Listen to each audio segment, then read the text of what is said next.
Innanzitutto l'allontanamento dalla famiglia, la perdita dello spirito critico, quindi la persona non ha più quello senso critico che gli permette di capire se sta vivendo un percorso personale sano o non. Poi oltre all'allontanamento dalla famiglia anche il cambiamento di abitudini di vita, quindi cambiamento della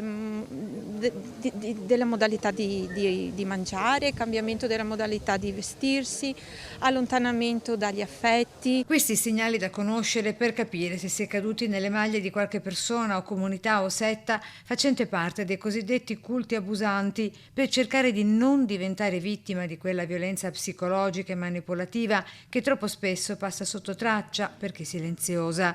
A raccontarli la volontaria dell'associazione con sede a Milano SOS Antiplagio, vicino alla famiglia di Alex Marangon dopo l'immane tragedia. Dato che abbiamo capito assieme ai genitori che Alex ha affrontato un momento di fragilità, quindi in questo momento di fragilità, per il desiderio di stare meglio, si è avvicinato a questa realtà dove ha trovato questo tragico destino.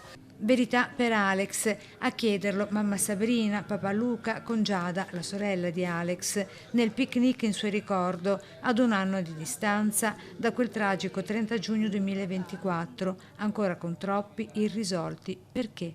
Non lo so se mai verrà fuori la verità. Io spero di sì, però io sono sempre quella ottimista. Amava troppo la vita per suicidarsi. Possono dire quello che vogliono, noi Alex lo conoscevamo bene e aveva un sacco di progetti sia per l'estate scorsa e sia per il futuro.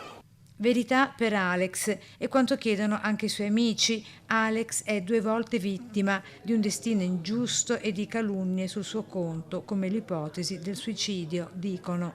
Trovo che sia francamente non solo ridicolo ma anche oltraggioso verso la sua persona pensare a una cosa del genere. Quindi progetti ne aveva e non stava mai fermo, quindi sicuramente era uno che pensava al domani.